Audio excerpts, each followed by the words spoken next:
if you're trying to control the propaganda war, particularly at home, then I guess that's what happened. The communication breaks down.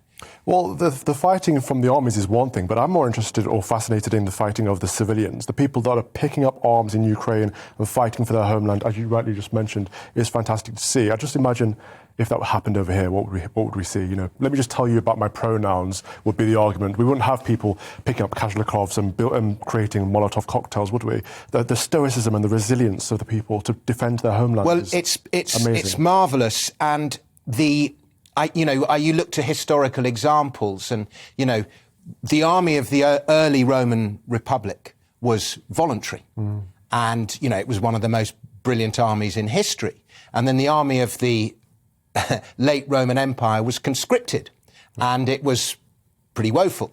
And so you look at the conscripted Russian army and the voluntary, if you like, Ukrainian army, and you know which is going to be the more motivated. Absolutely. And you rightly mentioned as well the war of propaganda.